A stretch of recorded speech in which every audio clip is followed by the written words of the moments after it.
The Exorcism of Sarah Rose Lee by K.B. HURST. I found her in that little gray house with the boarded-up window off to the kitchen and the small maroon-colored porch out front. The house was old by most standards of the time, but the little brick driveway that matched the maroon porch was crooked and had dandelions sprinkled about it.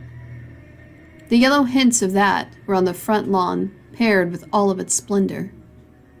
It was a sunny day, of course, not the run-of-the-mill doom and gloom and clouds as you so often hear about in tales like this one. It was completely unexpected in the way I had counted her family that late August afternoon.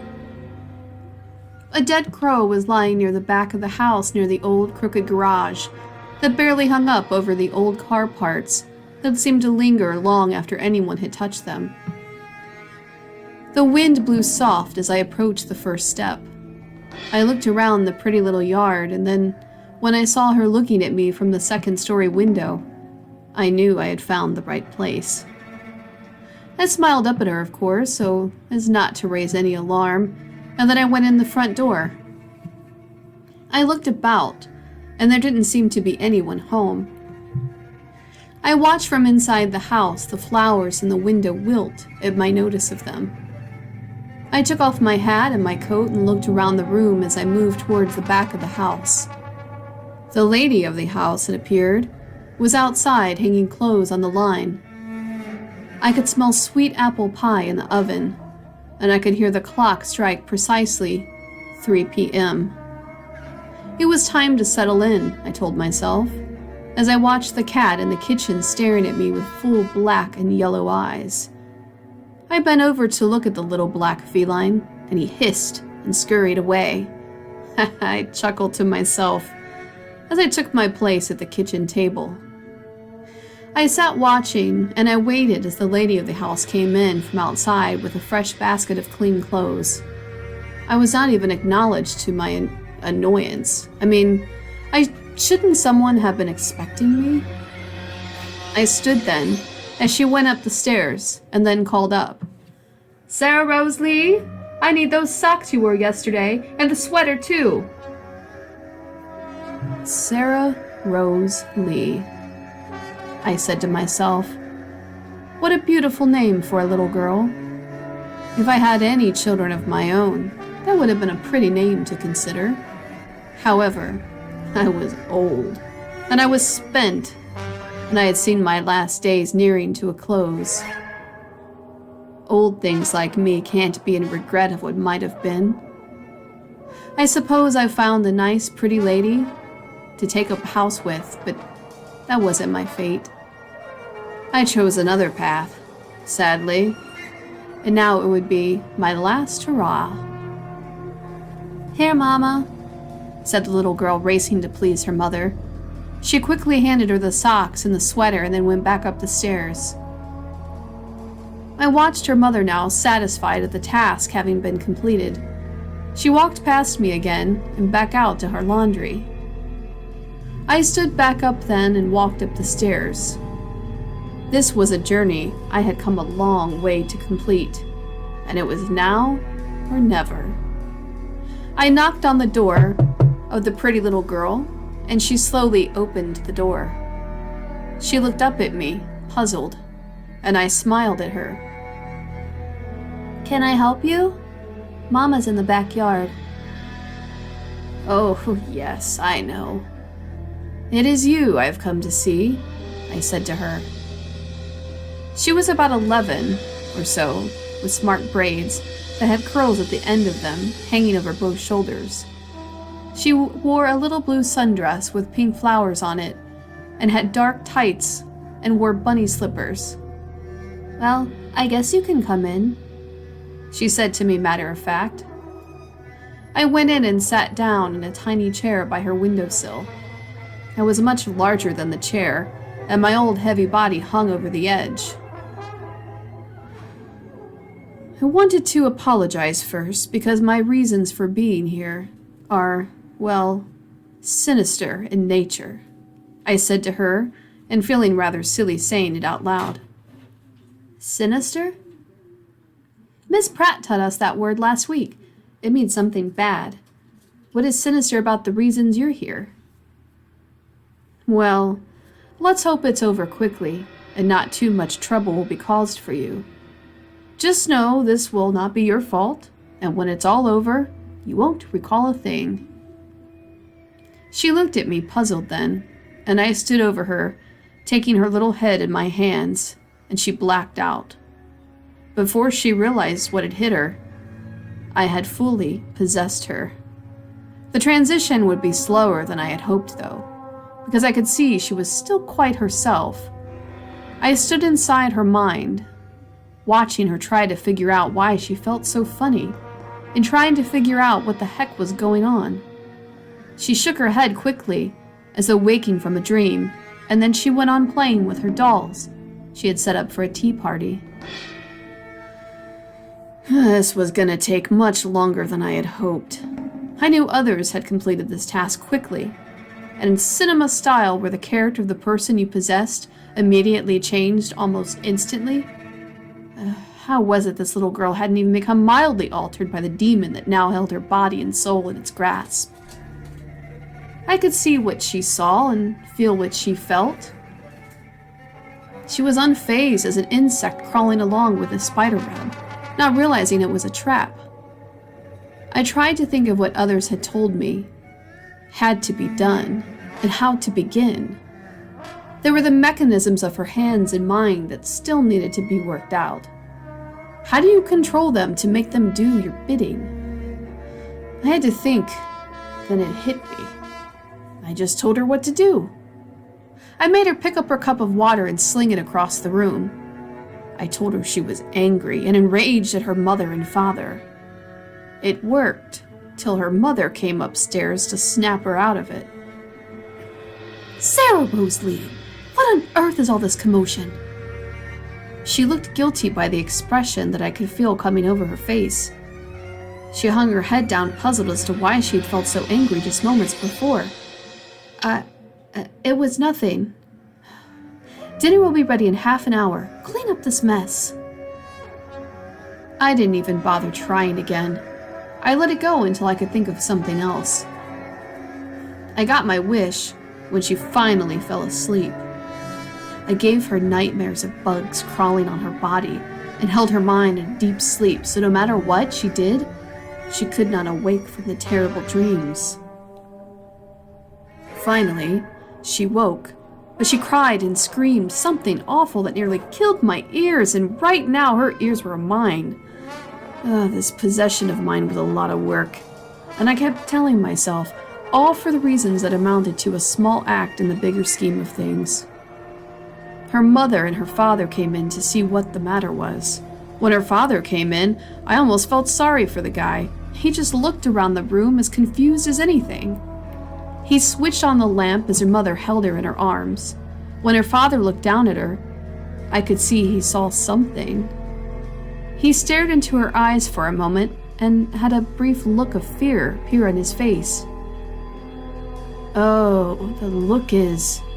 This is a breakthrough? I thought in my demonic, helpless mind, are they going to see what it is that needs to be done?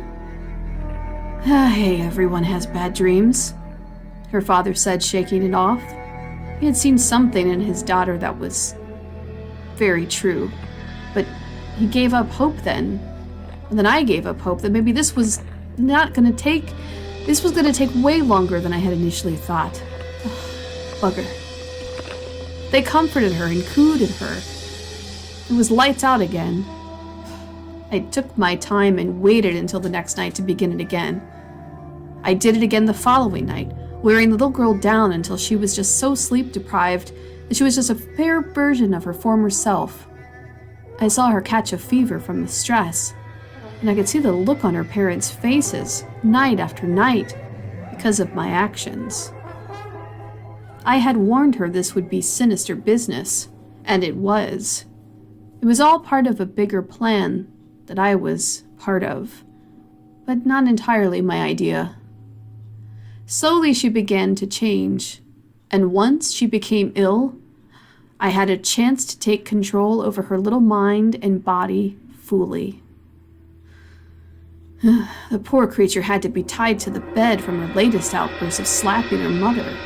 Her face had changed to match my scowling face, and her eyes became my eyes. My power over her would soon be put to an end, just as I hoped it would be.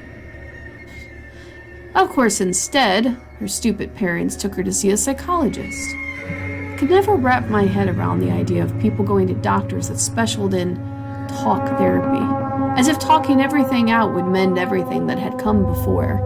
It was no wonder that people stopped seeking out God, and even the devil, as they had in the past.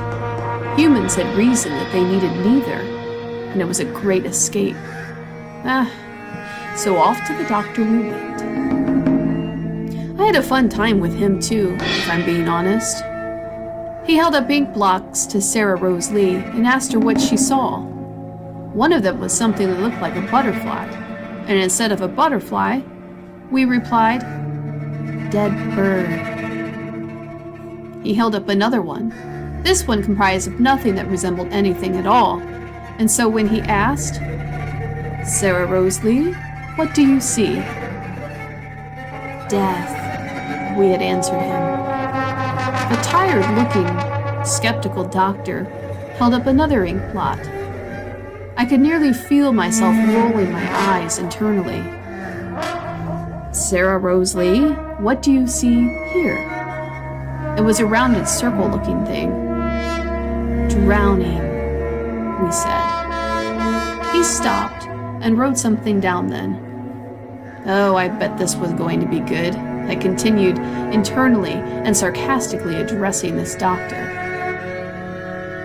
"Sarah Rose Lee, have you ever wanted to hurt yourself or others?" Oh, this was going to be a hard one to answer. I was afraid if I had made Sarah Lee say yes, it would lock her up forever, and I had come a long way to find her, so there was no way I was giving up my quest now. Instead, I just made her feel sad, and so she cried, and then she cried some more. Her parents were still beside themselves when all three of them arrived home that afternoon. I just sat there while little Sarah Rose Lee slept in her tiny twin bed, and I listened to them. "Charles, what are we going to do?" asked her distraught mother. "I don't know, Emma. I just don't know." They held each other.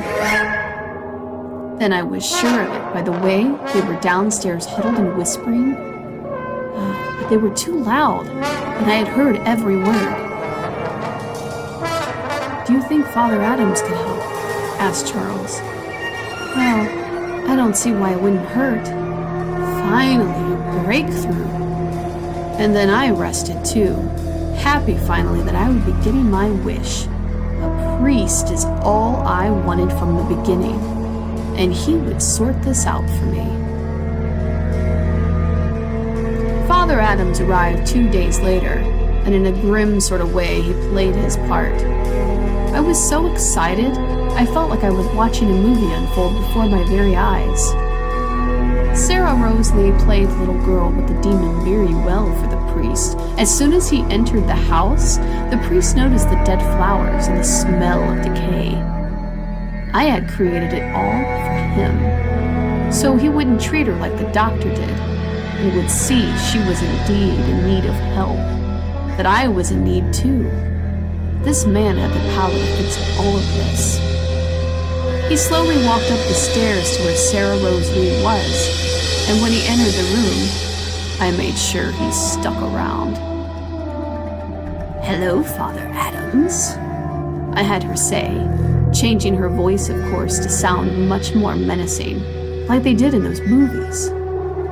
He had to step back, and did the sign of the cross, and his little brown eyes and thin frame appeared in the doorway.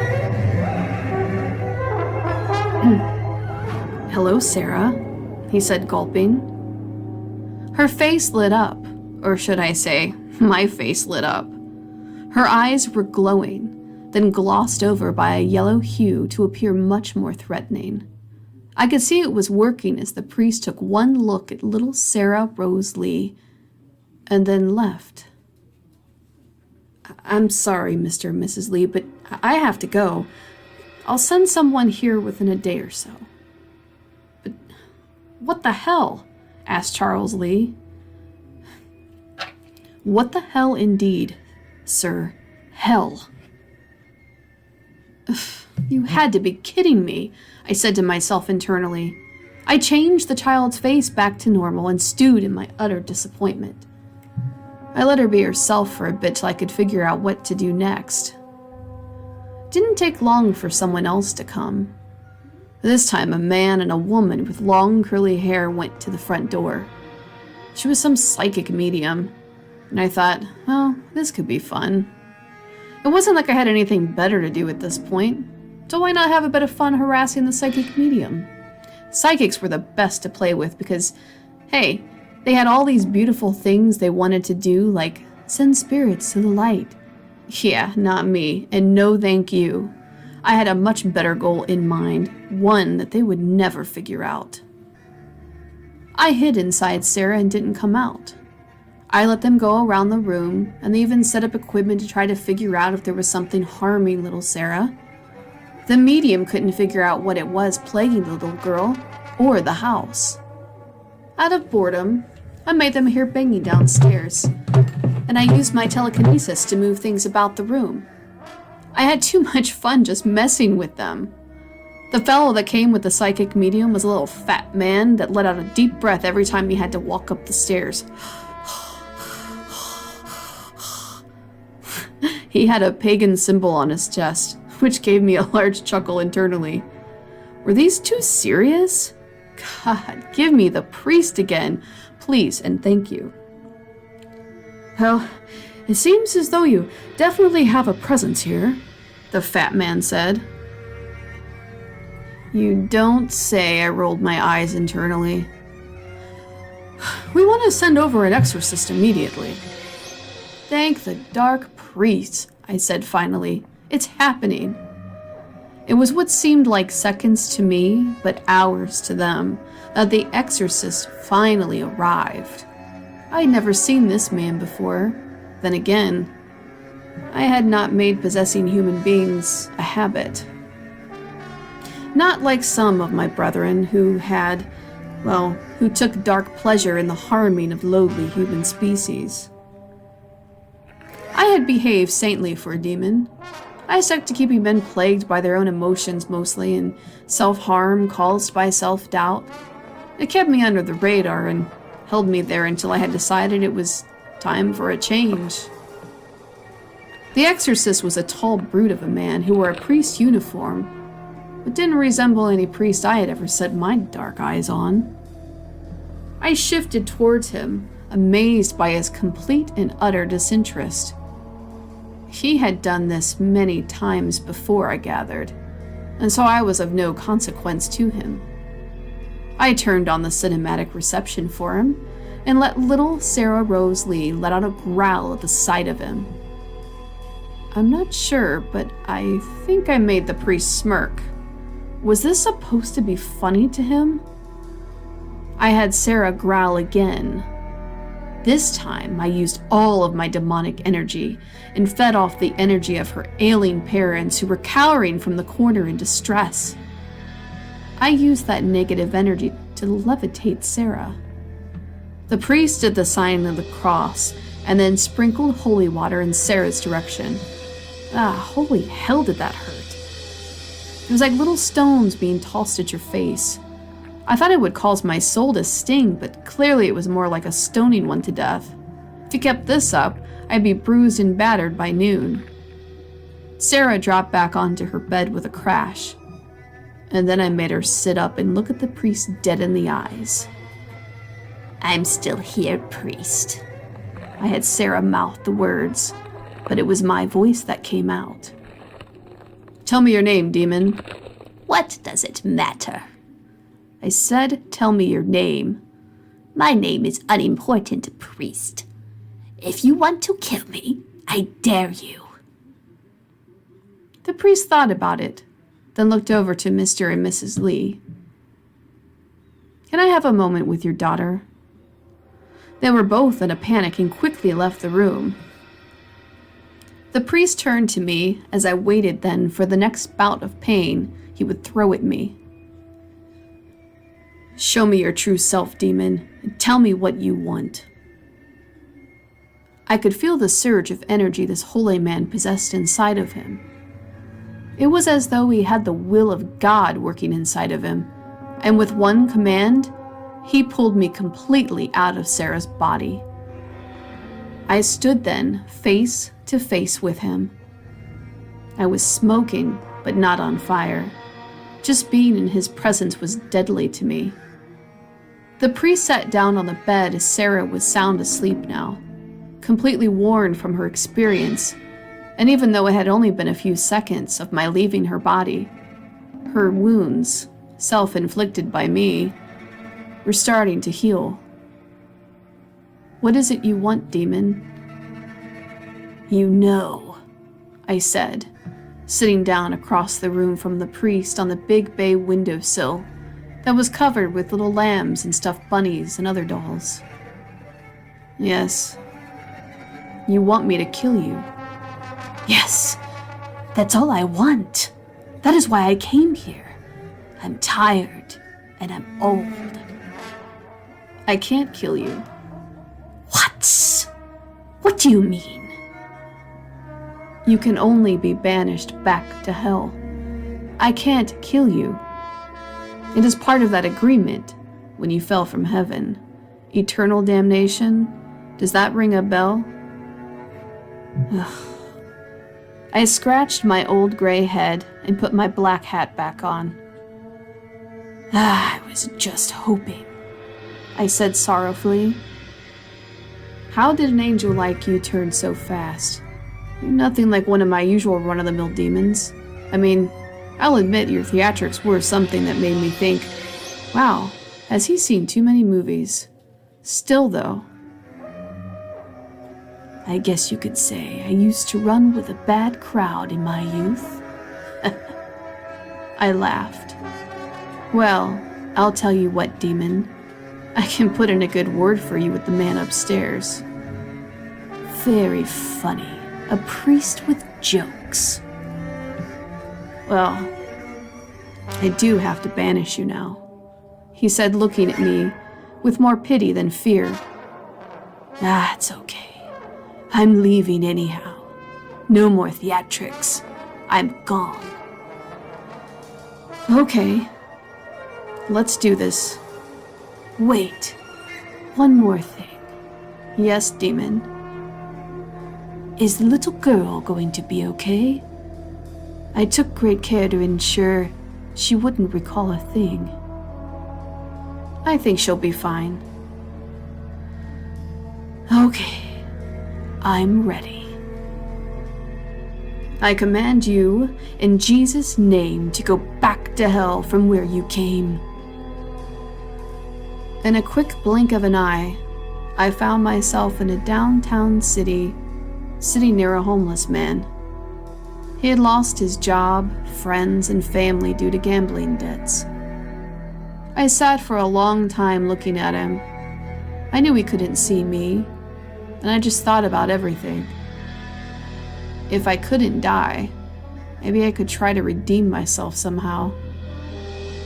If I helped people like these lowly humans with their problems, instead of causing them, perhaps, pain, then maybe that would put me in good graces with the man upstairs. It's worth a try, right?